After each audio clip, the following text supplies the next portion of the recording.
ayam.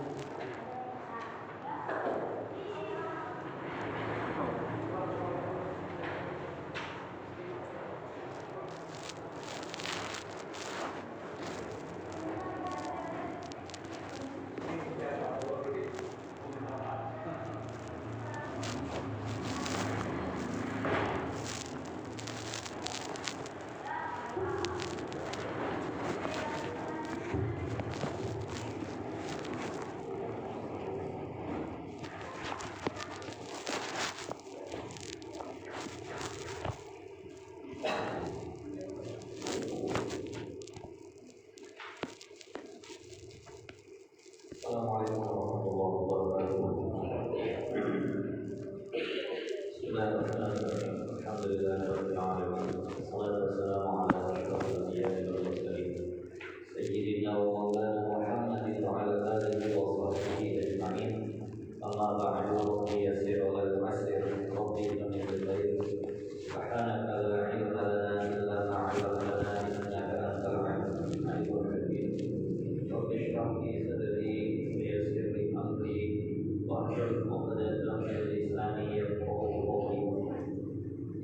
Qala al-mu'allif rahimahullah ta'ala wa nafa'ana bihi wa bi barakati 'ulumihi fid dharain amin. Insyaallah kita akan lanjutkan kajian kitab Asy-Syama'il Muhammadiyah, masih tentang buah-buahannya Rasulullah SAW.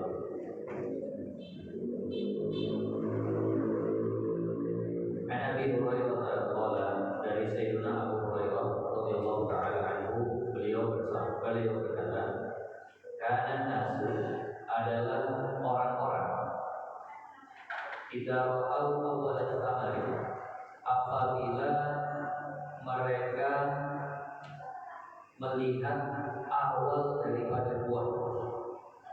Awal daripada buah. Apa maksud awal daripada buah ini?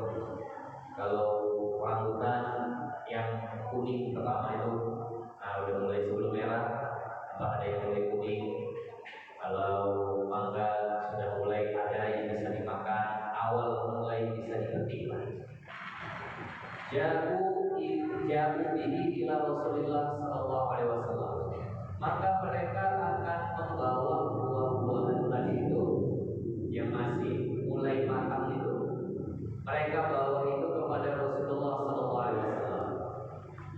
Bawa pada baginda. Kenapa? Di sini disyaratnya dikatakan ita'at lahu sallallahu alaihi wasallam ala muslim. Karena memang para sahabat saat itu lebih mengutamakan Nabi bahkan dari diri-diri mereka sendiri. Kalau mereka punya nikmat, langsung yang diingat itu baginda Nabi. Apa yang bisa dikasih ke Nabi? Jadi langsung ingatnya sama Rasul. Buah pertama itu langsung dibawa kepada Rasulullah SAW. Nah, kenapa? Karena mereka itu berkeyakinan Rasulullah itu adalah orang yang paling layak untuk diarahkan rezeki itu kepada mereka. Jadi maksudnya di antara begitu banyak orang, yang paling layak untuk mendapatkan rezeki yang enak-enak, yang paling layak untuk senang itu ya Rasulullah. Itu anggapan mereka. Padahal Rasulullah sendiri juga hidupnya gak ada yang terlalu nyaman. Rasul sendiri hidupnya gak ada yang terlalu nyaman. Wa yuqadu minhu, di dalam syariatnya dikatakan, dan dari perbuatan para sahabat ini kita tahu annahu yundabul ityanu bil bakurati li akbaril qaum ilman wa amalan. Maka disunnahkan memang untuk mengambil barokah kalau ada yang baru panen atau ada yang baru apa, itu dibawa kepada orang yang paling banyak ilmunya dan yang paling saleh amalnya. Ini kacamatanya masing-masing. Kacamatanya itu masing-masing. Maksudnya bagaimana? Rasul nggak pernah minta. Sama seperti kiai-kiai terdahulu itu nggak ada yang pernah minta. Cuma karena mereka itu sangat-sangat menghormati, ya akhirnya mereka pun banyak yang ngasih kepada kiai-kiai tadi.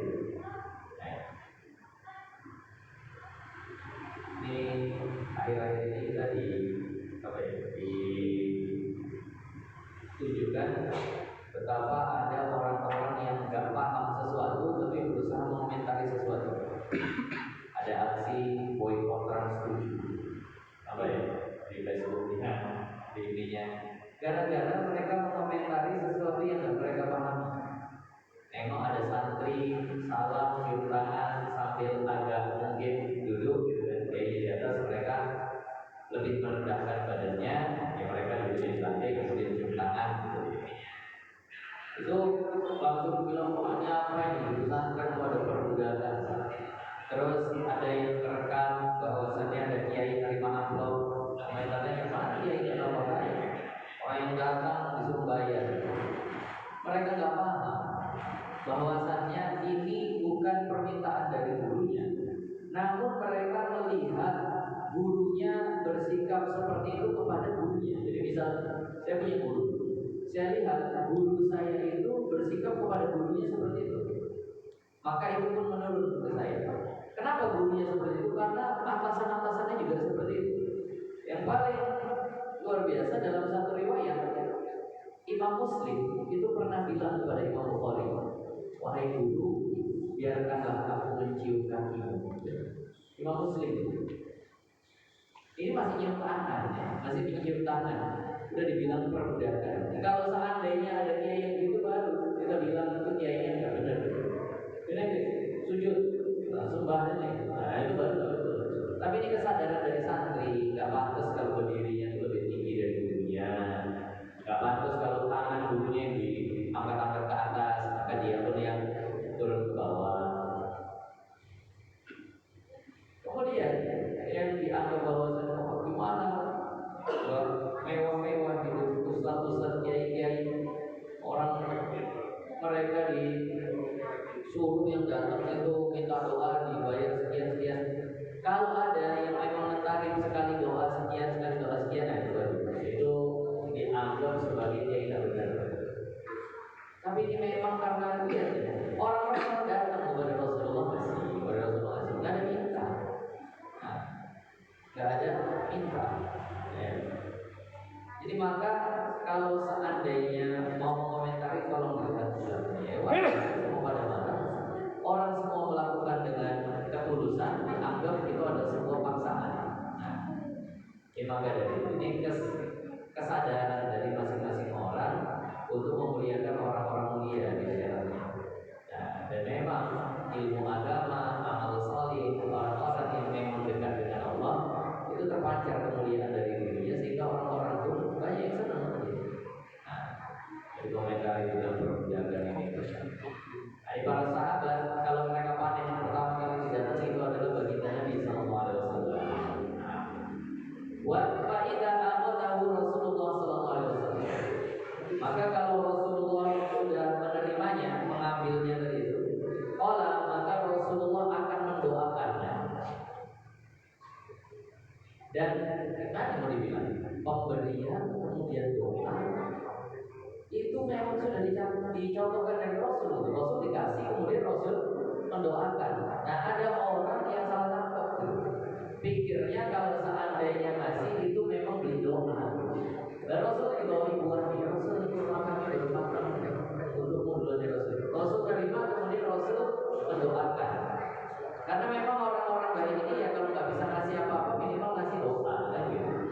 Nah, maka ketika Rasulullah itu tadi menerima buah-buahan yang baru matang dari itu, Rasul pun berdoa, Allahumma barik lana fi samarina. Ya Allah, berkahilah kami pada buah-buahan kami fi samarina.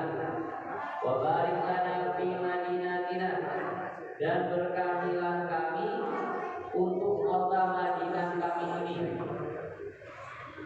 Ya Allah, berkahi kami pada buah-buahan kami dan berkahi kami pada kota Madinah kami ini.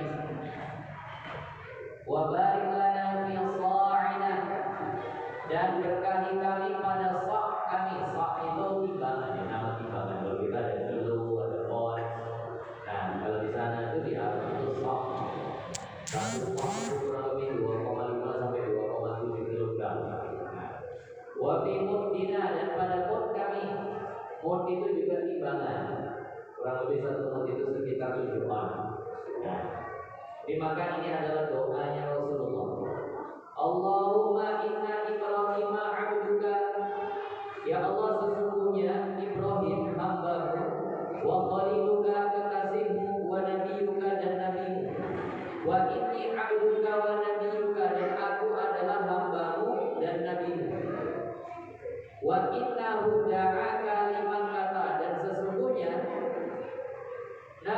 Ibrahim telah berdoa kepadamu untuk keberkahan kota Mekah. Wa inni ad'uka lil Madinati, dan aku berdoa kepadamu untuk kota Madinah, bimisli ma da'aka bihi li Makkah wa mislihi ma'ahu, dengan doa yang 2 kali lipat dari keberkahan Mekah. Nah, jadi kota Mekah itu sudah didoakan oleh Nabi Ibrahim. Nabi Muhammad mendoakan kota Madinah dengan 2 kali lipat keberkahan kota Mekah. Nah, doakan apanya itu untuk Madinah ini yang didoakan ini, supaya banyak rezeki dan supaya nampak syiar-syiar Islam di situ. Nah,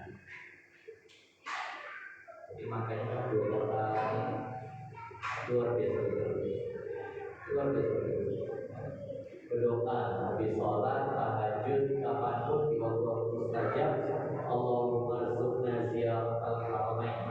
Ya Allah, kasih aku rezeki bisa mengunjungi 2 tanah haram, yaitu Makkah dan Madinah.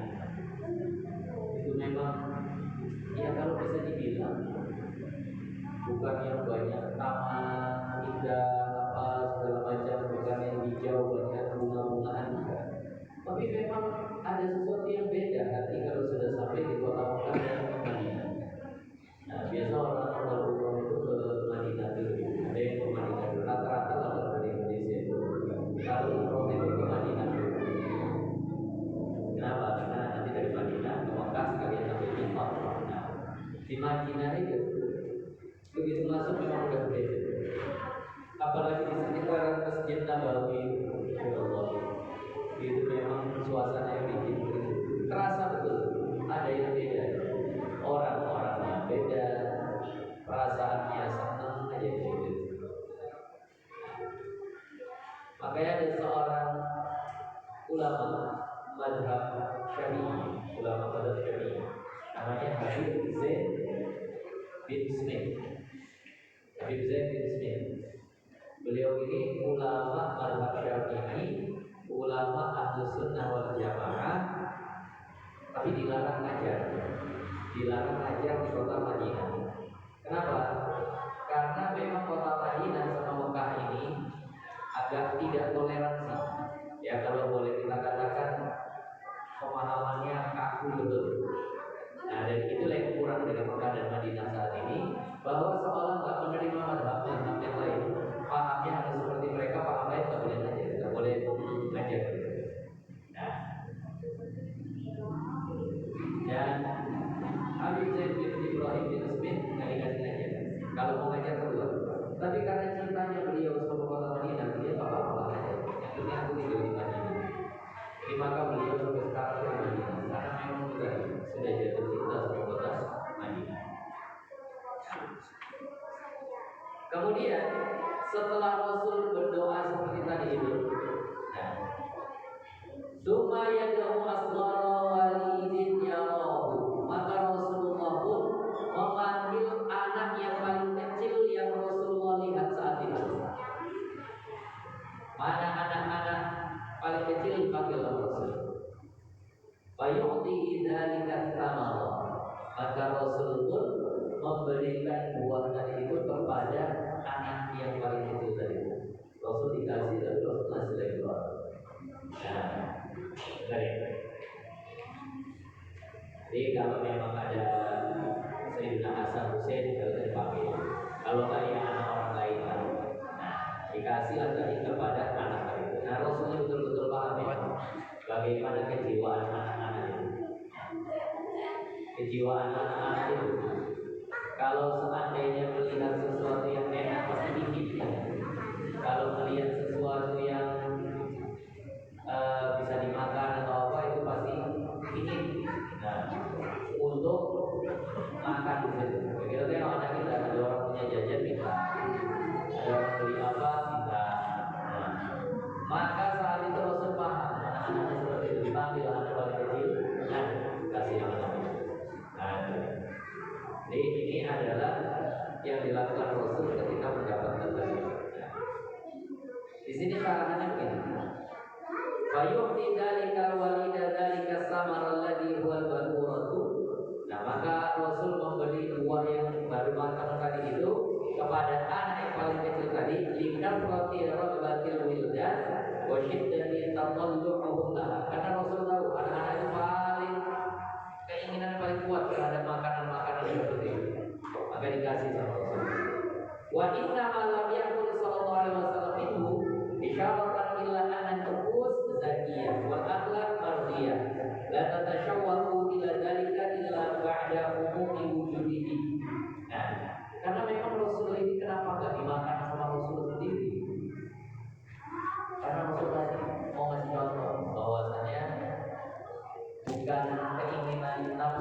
ya dikasih buktinya beliau dikasih kemudian ngasih lagi kepada yang lain, beliau dikasih kemudian nyampaikan lagi kepada yang lain. Nah, ada yang seperti itu. Nah, maka kata penulis ini, Rasul baru mau makan kalau nanti buahnya di sekitar situ udah pada matang. Kalau semuanya udah pada matang, semua bisa kebagian, baru Rasul akan makan. Rasul kalau masalah makan itu memang selalu memposisikan dirinya itu paling belakangan. Tapi kalau masalah perang, masalah yang susah-susah, Rasul itu selalu di depan, selalu duluan. Tapi kalau masalah makan, itu Rasul paling belakang. Tapi di sini ada catatan penting. Qad in aqada ijma'u ala anna Makkah wal Madinah afdalul biqah. Ulama telah sepakat bahwasanya Mekah dan Madinah itu adalah tempat terbaik. Itu adalah area terbaik. Ya ini Mekah dan Madinah. Wal a'immatus salasatu ala anna Makkah afdalu minal Madinah. Tiga mazhab itu sepakat bahwasannya Mekah itu lebih afdal daripada Madinah. Tiga mazhab: Hanafi, Syafi'i, Hambali. Itu sepakat bahwasannya kota Mekah lebih afdal daripada kota Madinah. Wa akasa Malikun, sementara menurut mazhab Maliki itu terbalik. Kota Madinah itu lebih afdal daripada kota Mekah menurut mazhab Maliki. Nah, Imam Malik ini pun memang imam muda berhijrah, imamnya kota Madinah. Nah, memang ya masing-masing punya alasan ya. Di Mekah karena Masjidil Haram dan Ka'bahnya, di Madinah karena di kota Madinah, di tanah kota Madinah itu ada tubuh, ada jasad Rasulullah SAW. Nah, sehingga dianggaplah kota Madinah itu sebagai kota terbaik karena ada jasad terbaik di situ. Rasul kan dikebumikan di situ. Nah, Rasul dikebumikan di situ. Sehingga dengan itu dianggap kota Madinah ini sebagai kota terbaik. Wal khilafu fi ghairi bid'ati syaribati wa illa fa hiya afdalu minas samawati wal ardi jami'an. Nah, ya kalau ini perbedaan pendapatnya secara umum ya, secara umum. Tapi kalau seandainya makam Rasul, ya itu udah paling bagus. Yang ada Rasul itu paling bagus dari langit dan bumi. Makom Rasulullah itu yaitu tempat terbaik, tempat paling mulia. Wa min qawasi ismuha kata annahu idza kutiba ala jami'il ma'ruf.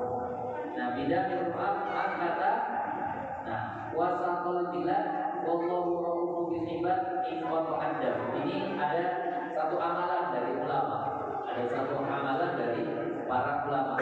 Apa kata para ulama? Di antara khususiat atau khasiat, di antara khasiat Mekah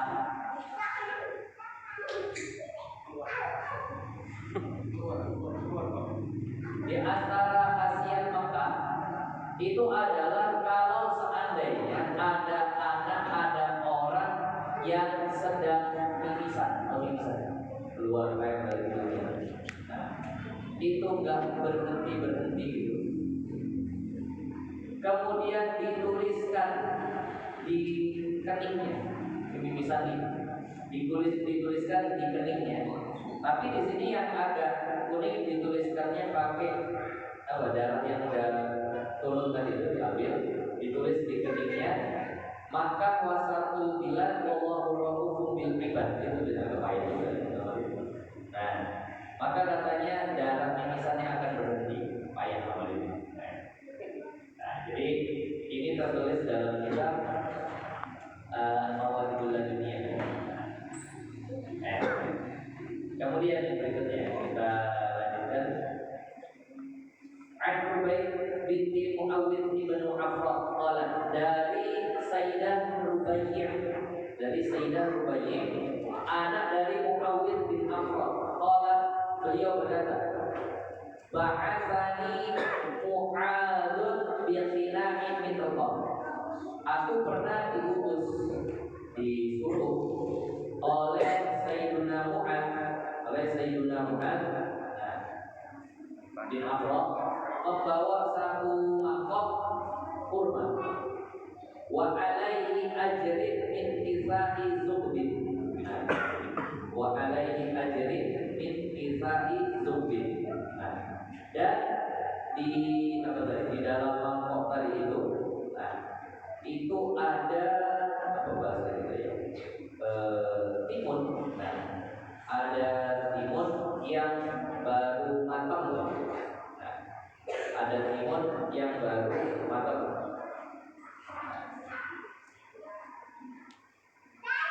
Timun kecil, timun yang enggak terlalu besar. Jadi di dalam mangkok ada kurmanya, ada timunnya juga. Kita tidak tahu persis timun Arab itu gimana. Tapi timunnya di sini dikatakan masih kecil-kecil, masih kecil-kecil. Wa kana yuhibbul kisaa, dan Rasulullah SAW itu suka timun. Nah ini yang kedua itu, suka timun. Ada kemarin semangka, kemudian ada timun. Rasulullah itu suka timun. Fa'ataitu bihi, maka aku kasihlah mangkok yang berisi kurma dan timun tadi itu kepada Rasulullah. Wa indahu ilyatun fatqaliman alaihi minal bahrain. Dan saat aku bawa itu tadi, mangkok berisi kurma dan timun tadi, di samping Rasulullah itu ada perhiasan yang baru didatangkan dari kota Bahrain. Gak tahu, mungkin hadiah atau mungkin harta rampasan perang. Nah, tadi baru datang dari Bahrain. Kemudian fa'ala ayyadahu biha fa'aqwanihi, maka Rasul memenuhkan tangannya dengan perhiasan tadi. Kemudian perhiasan di tangan Rasul tadi itu diberikan kepadaku. Balas jasanya Rasul itu berlipat-lipat. Ada orang bawain kurma sama timun satu mangkok, itu dikasih. Rasul ini memang luar biasa balas jasanya. Tentu kata Nabi, ini ada perhiasan emas, perak atau segalanya, diambil satu tangan sana. Wah, makasih ya. Lalu untung besar nih yang ngasih Nabi itu. Jadi tadi Rasul ini memang dunia itu kayak gak ada di hati. Lepas ya lepas, dibagi-bagi aja. Dan ini ajaran dari baginda Nabi. Nah, untuk membalas kebaikan orang. Kita dulu punya budaya bagus. Nah, kita dulu punya budaya bagus. Kalau habis dikasih sesuatu sama tetangga, olah kah, bubur kah, atau apa, balikin piringnya yang kosong, kan gitu. Balikin piringnya yang kosong. Itu saya senang kali sama budaya itu. Saya punya tetangga orang Jawa, memang asli Jawa sana. Nah, itu biasa orang Jawa itu jaga ada begitu itu agak lumayan bagus. Jadi saya ada rezeki saat itu saya kasih. Ada lupa ngasih BB atau apa gitu kan. Waktu balikin ini pasti berisi. Walaupun hanya sekedar peyek, walaupun hanya sekedar kerupuk, tapi pasti diisi itu BB dibalik. Nah, ya kalau bisa imbangi, kita imbangi. Kalau nggak minimal jangan kosong. Ini ada yang bagus. Lah ini mangkok berisi kurma sama timun, dibalikin mangkoknya jadi penuh sama perhiasan emas perak.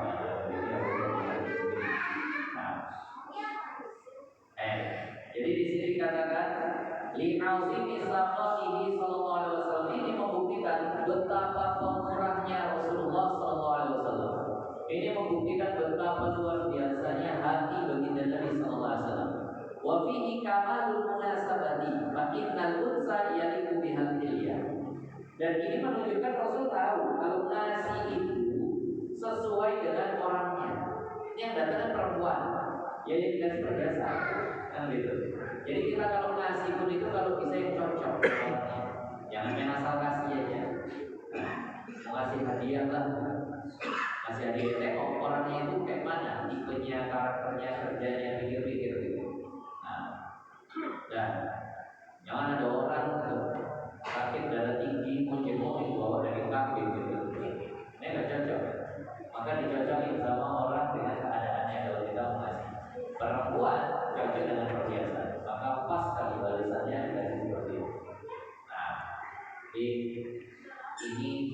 pelajaran yang diambil dari baginda Nabi bahwasanya kalau dikasih itu kalau bisa balas, dan kalau bisa pemberian itu disesuaikan sama orang yang hendak menerimanya.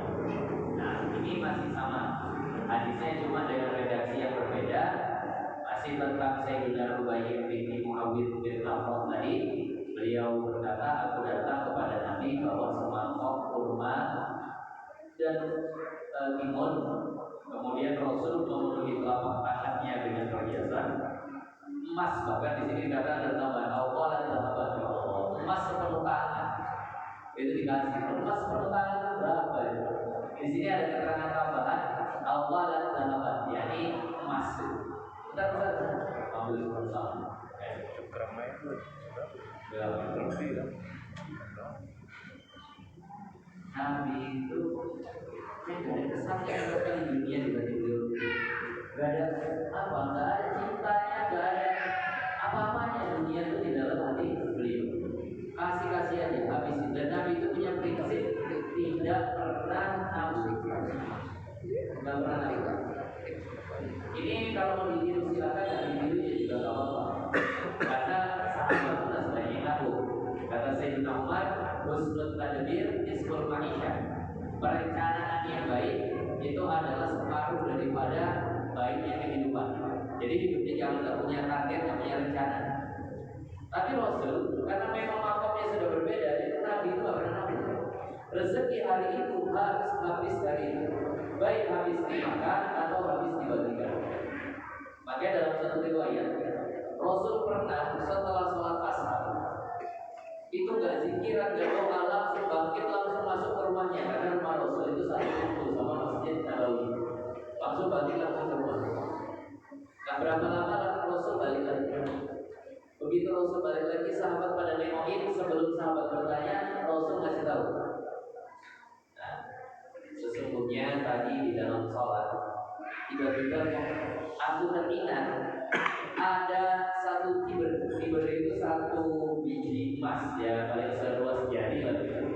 Satu luas jari itu emas udah berapa ya? Yang ada di dalam rumahku. Rasul bilang apa? Dan aku nggak suka kalau ada harta yang menginap bermalam di dalam rumahku, nggak mau. Maka saat itu aku langsung ambil, langsung aku suruh istriku untuk menyedekahkannya kepada siapa? Itu prinsipnya Nabi. Jadi besok makan apa ya? Besok rezeki besok. Besok rezeki hari ini. Lah kalau seandainya usianya nggak sampai besok, karena kita jadi nggak bisa kemana-mana di dunia, jadi nggak nyampe ke akhirat. Karena harta itu akan bisa kita bawa mati kalau kita sedekah. Ini kita nih ya, misal yang punya tabungan sekarang. Nah, itu misal ada sampai 50 juta. Ya bukan nggak boleh nabung, boleh nabung. Misal punya tabungan 50 juta. Terus kalau kita tinggal dunia, plot 50 juta itu ada nggak nanti nilai di akhirat? Jadi tidak ada. Nah itu jadi punya ahli waris saja. Nah, tapi itu yang kita tidak. Kenapa? Karena ada kita sekarang kan gitu. Makanya nabung silakan, tapi sedekah jangan putus. Silakan nabung, tapi sedekah jangan putus. Nah, kalau seandainya seperti itu nanti akan berimbang kalau bukan seimbang antara dunia dan akhirat. Tapi gara-gara nabung nggak bisa sedekah lagi. Ini jangan sampai begitu. Gara-gara nabung nggak sedekah. Bab berikutnya, babu sifati syarabi Rasulullah SAW. Yang berikutnya bab tentang minumnya Rasulullah SAW. Minumannya Rasulullah SAW. Kita udah bahas makanannya Rasul, lauk-lauknya Rasul. Kita juga udah bahas buah-buahannya Rasul. Sekarang minumannya Rasul. Rasul itu suka minum yang bagaimana? An Ma'mar, An Zuhri, An Urwah, An Aisyah radhiyallahu anha qalat. Dari Sayyidah Aisyah radhiyallahu taala anha, beliau berkata, "Kana adalah ahabbu syarabi ila Rasulillah sallallahu alaihi wasallam al-hulwa al-barida." Sesungguhnya minuman yang paling disukai oleh Rasulullah sallallahu alaihi favoritnya Rasulullah itu adalah yang manis dan yang dingin. Yang manis dan yang dingin. Sekarang apa yang paling tergambar manis dan dingin? Kurnia. Dingin. Manis dingin. Kita bahkan tinggal mandi. Mandi itu apa? Manis dingin. Itu adalah minuman yang paling disukai oleh baginda Nabi Sallallahu Alaihi Wasallam. Al-Qurba al-Baridah. Jadi ini kesukaan Rasul. Tapi kan begini. Dulu di zaman Rasul kan belum ada kulkas ya. Nah, jadi gimana cara Rasul mendinginkan? Dimumpulkan di luar. Jadi sama Rasul itu kalau seandainya ada misal air dingin. Nah, manisnya juga dulu jarang pakai gula. Manisnya itu kurmani direndam lagi, masukin direndam. Kemudian itu air ditaruh di luar satu malaman, karena udara dingin malam, baru kemudian diminum. Nah, itu favoritnya air rendaman kurma. Nabi terbaru sekarang infused water. Kadang melon direndam di air, kadang nanas direndam di air, kurma direndam di air. Itu bagus. Nah, ya seperti itu bagus. Kalau sekarang namanya infused water. Nah, jadi ini ya yang suka lah penggemar teh manis ini. Nah, ini jadi dapat hubungan dengan hadis ini. Bahwa ternyata Rasul suka yang manis dan dingin. Nah, kemudian yang berikutnya, di sini bacakan wal murad bil ma'il khulwi, dan yang dimaksud dengan air yang manis. Rasul buat air manisnya itu bagaimana? Di sini dikatakan al-ma'ul al-adhu, air tawar. Ini kan nggak manis biasanya. Al-ma'kub di tangan, yang direndamkan ke dalamnya itu kurma. Satu. Al-zabib, atau direndamkan ke dalamnya itu zabib, kismis. Dimasukkan kismis. Al-mamzuj bil asal, atau yang dicampur dengan madu. Jadi ini adalah cara Rasul untuk memaniskan airnya. Ada gula di situ. Karena pola hidup Rasul itu sehat. Jadi gulanya ada baik. Nah, kalau kata ahli-ahli kesehatan, satu hari jangan lebih dari 25 gram. Jangan lebih daripada 25 gram gula. Nah, ini tadi itu. Kalau seandainya lebih, itu udah nggak bagus itu. Kalau seandainya lebih, itu pasti 25 gram atau 25 miligram. Nah, itu kalau seandainya lebih udah nggak bagus. Jadi maka kalau beli sesuatu itu yang manis-manis ditengok lagi berapa gram gula yang ada di situ. Nah, saya juga termasuk yang sudah sangat kurangi gula di rumah. Mungkin sudah ada 5 tahunan ada saja saya berumah tangga sama istri saya. Gak pernah ada namanya bikin teh manis di rumah itu. Dan saya memang minta seperti itu, gak usah. Nah, dan dianya pun ternyata bukan yang hobi minum teh manis.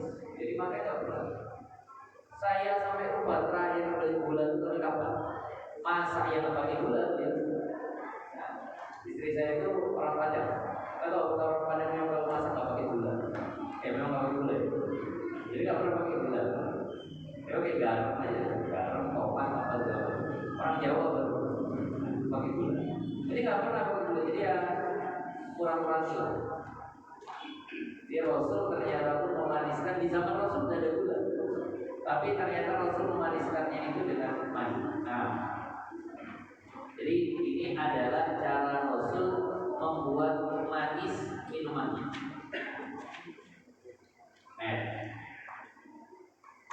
Kemudian wa tabridul ma' wa tahliyatuhu la yunafi kamal zuhdi.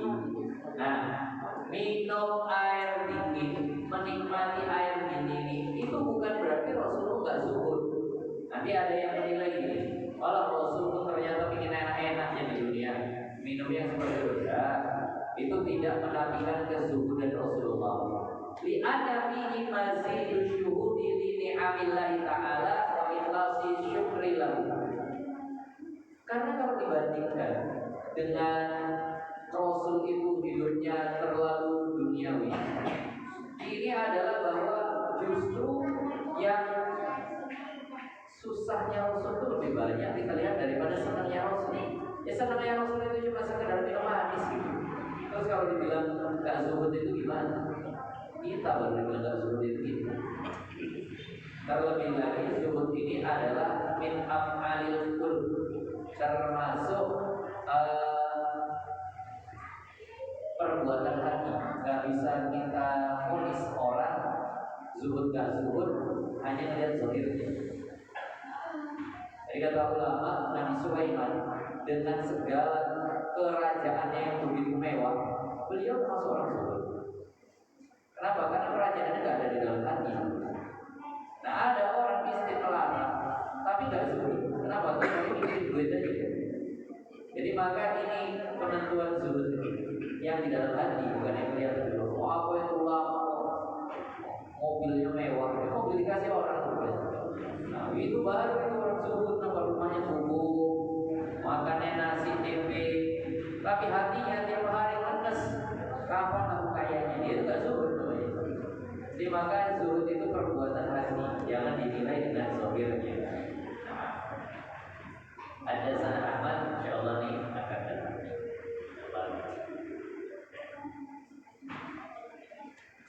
Jadi ya kalau mau ikut Rasul dari segi minumannya dia silakan.